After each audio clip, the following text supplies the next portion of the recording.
What's up YouTube? Josh Cannon with Cannon Gainz, and today I'm going to show you guys how I prep my steak. It's a real simple, easy recipe to follow. It's only 4 ingredients and it's pretty healthy, pretty clean. A lot of people are afraid to try red meats, but as long as you get a nice lean cut piece of red meat, it's still pretty good for you and help you to get these gains.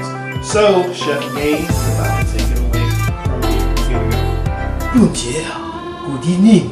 It is Chef, as you say, Gainz, and we will cook today the steak, the beautiful cat. Let's get into it.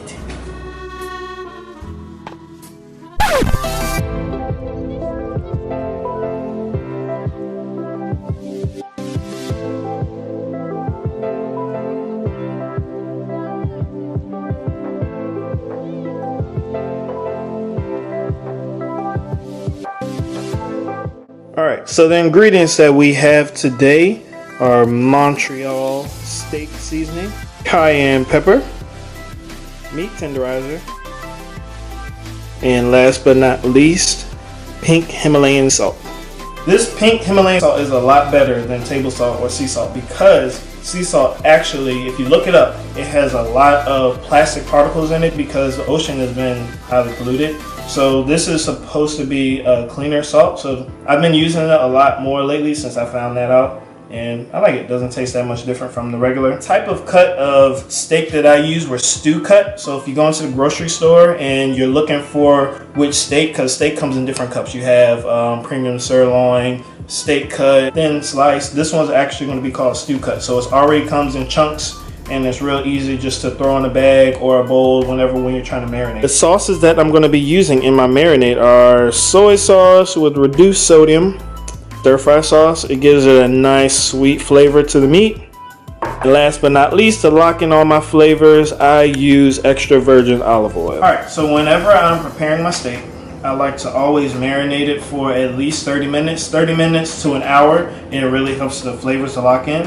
So for today's video, I'm going to use this container. Sometimes I use a container, or either I'll use a gallon size freezer bag. Either one works great, and it just helps you to make your meat taste more flavorful after you've cooked it. Take the bowl, placing the meat in container. Pretty simple, straightforward. Things as simple as possible.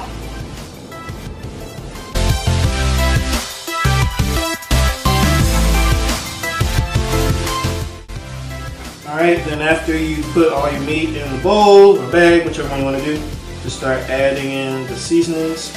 I try to be lenient with the salts or anything that has sodium, so the Himalayan sea salt and the soy sauce, of course. Anything else you pretty much can just put to taste. Montreal seasoning, I love to just douse it in Montreal seasoning, but still be mindful. Cayenne pepper, I'm not a person big on spicy food, so I try to put as little bit of cayenne as I can, but I like to put a little bit of that kick in that thing, you know what I'm saying? A little bit of cayenne pepper.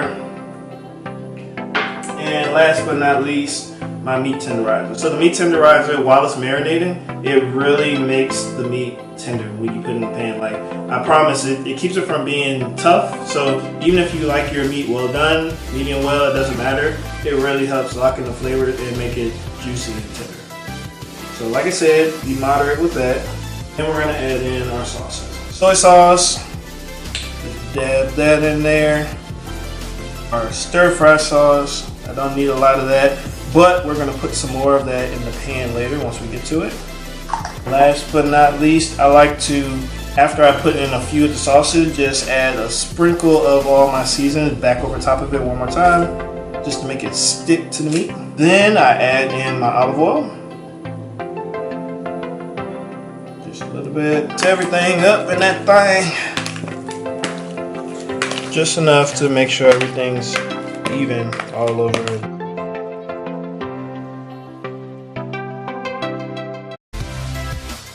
There, just seal it up, stick it in the refrigerator, and we'll come back in about 30 minutes and we're gonna take it and throw it in the fry pan.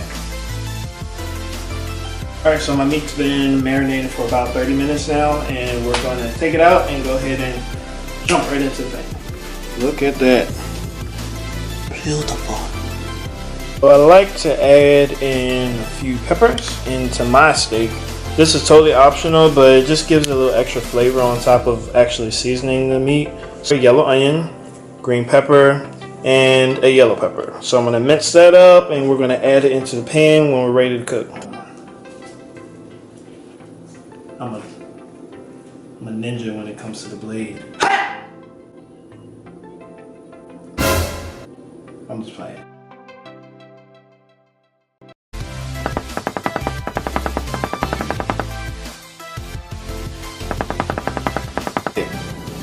And now I have my peppers and onions minced up, looking all pretty. It's been marinating, and now we're going to just throw it in the pan. I like to cook on medium heat. So with that, everything's set, and we're about to get things rocking and rolling.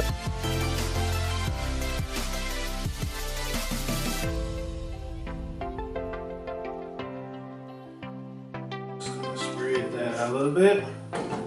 I always like to use rubber tongs because this is my favorite pan. It's non-stick, so I don't have to worry about too much cleanup and whatnot. So get you some rubber tongs. It's definitely going to help you out in the long run, saving your pan. Just going to add the meat into the pan. And let that cook for a little bit. I usually like to let my meat cook by itself for about 5 minutes or so. And then after that, I'll add in the vegetables. Add a little more Montreal seasoning in here while it's cooking. I'm just going to add in the peppers and onions and all this stuff that we have minced up in with the steak. Ho ho! I am back, Chef Gainz. As you can see, we're going to paint a beautiful picture with the peppers, the onions, as we add them in with the meat.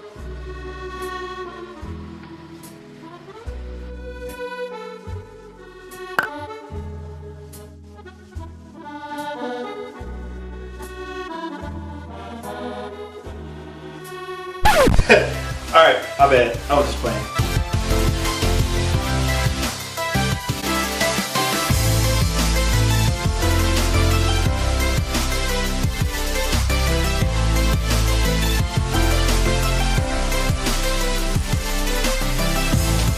That cook for probably another 5 to 10 minutes. Honestly, it all depends on how you like your steak. So if you like yours medium well, let it stand a little longer.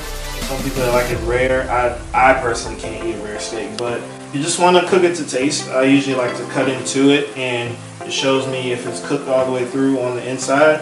Once it's cooked all the way through, that's when we're going to add in our stir-fry sauce. Just like that. Don't need a lot. And it's going to actually mix in with the juices from the steak and the peppers. I like to use the Uncle Ben's ready rice. Doesn't take that long to cook, so you don't have to worry about boiling rice when you're trying to prep your meat. So I'm just gonna pop this in the microwave for 90 seconds. Put water in a little mug in the microwave. It's a little tip, guys. It makes your food warm up better. I don't know, I've always done it. And then after that, we're pretty much done, and I'm gonna show you guys the final product.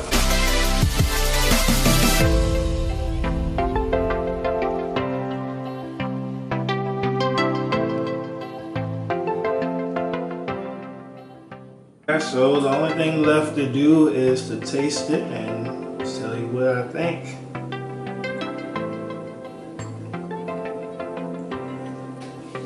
It's good. Good. Good. It came out really tender because I put that meat tenderizer in there. Alright guys, so that's all for today. I hope that you learned something in regards to how I prepare my steak. Let me know what you think. I'll leave a full explanation description of how I actually prep the food in the description below, so you can follow step by step in how to prepare steak. So that's all I have time for today. Don't forget to like, comment, subscribe, share this video with your friends. Let other people know how easy it is to cook steak. I don't eat a lot of red meat, but when I do, this is my go-to recipe or my go-to prep. Check out my previous video that I made about how I prepare my steak and chicken stir fry. That's on my page. You can find that on my Gainz site. Don't forget to follow me on all my social medias, you know, Instagram, all that good stuff. And until next time, Gainz out.